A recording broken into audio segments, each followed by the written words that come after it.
ನಾನಿವತ್ತು ಮನೆಗೆ ಬಂದಿದ್ದೀನಿ ಅಂತ ನಮ್ಮಕ್ಕ ಈಸಿಯೆಸ್ಟ್ ಚಿಕನ್ ಸುಕ್ಕ ಮಾಡಿಕೊಟ್ಟಿದ್ಲು. ಸಖತ್ತಾಗಿತ್ತು. ನೋಡಿ ಅದು ಹೆಂಗೆ ಮಾಡೋದಂತ ಹೇಳ್ಕೊಡ್ತಾಳೆ. ಅವ್ನು ಬಂದಿದ್ದಾನೆ ಅಂತ ಮಾಡ್ತಿಲ್ಲ ನಾನು, ನಮಗೆ ತಿನ್ನಬೇಕು ಅನಿಸಿದೆ, ಅದಕ್ಕೋಸ್ಕರ ನಾವು ಮಾಡ್ತಾ ಇದ್ದೀವಿ.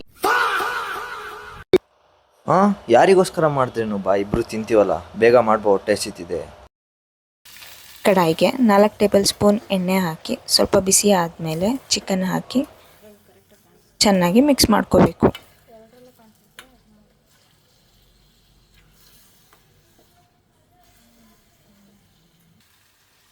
ಇವಾಗ ಸ್ವಲ್ಪ ಉಪ್ಪು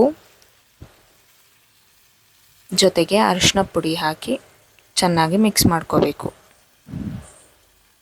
ಅದಾದಮೇಲೆ 1 ಟೇಬಲ್ ಸ್ಪೂನ್ ಶುಂಠಿ ಬೆಳ್ಳುಳ್ಳಿ ಪೇಸ್ಟ್ ಹಾಕಿ ಮಿಕ್ಸ್ ಮಾಡಿಕೊಂಡು ಬೇಯೋದಕ್ಕೆ ಬಿಡಬೇಕು.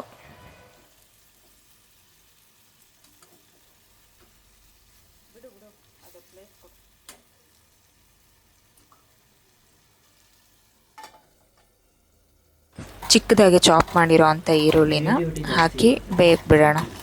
ಈ ಕಡೆ ಇನ್ನೊಂದು ಕಡಾಯಲ್ಲಿ 4 ಬ್ಯಾಡಗಿ ಮೆಣಸಿನ್ಕಾಯಿನ ಎಣ್ಣೆಯಲ್ಲಿ ಚೆನ್ನಾಗಿ ಹುರ್ಕೊಳ್ಳೋಣ. ಜೊತೆಗೆ ಸ್ವಲ್ಪ ಕೊಬ್ಬರಿನೂ ಹುರ್ಕೊಳ್ಳೋಣ.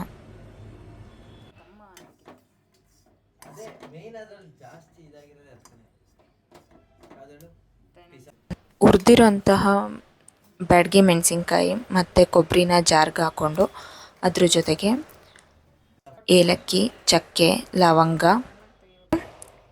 ಕೊತ್ತಂಬರಿ ಕಾಳು ಮತ್ತು ಕಾಳು ಮೆಣಸು ಹಾಕಿ ಪುಡಿ ಮಾಡ್ಕೊಳ್ಳೋಣ.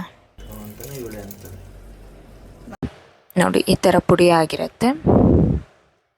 ಇದನ್ನು ಚಿಕನ್ನಿಗೆ ಹಾಕಿ ಚೆನ್ನಾಗಿ ಮಿಕ್ಸ್ ಮಾಡ್ಕೊಳ್ಳೋಣ.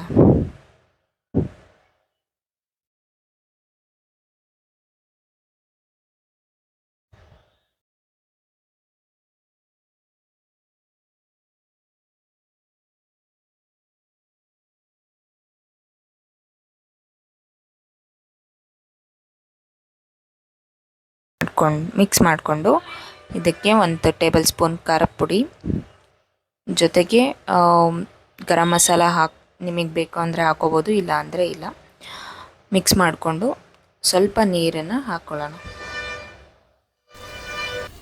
ಸೊ ಫೈನಲಾಗಿ ನಿಂಬೆಹಣ್ಣಿನ ರಸ ಹಾಕಿ ಕೊತ್ತಂಬರಿ ಸೊಪ್ಪಿಂದ ಗಾರ್ನಿಷ್ ಮಾಡಿ. ಈಸಿಯಾಗಿರೋ chicken sukka recipe ready. Thank you for watching.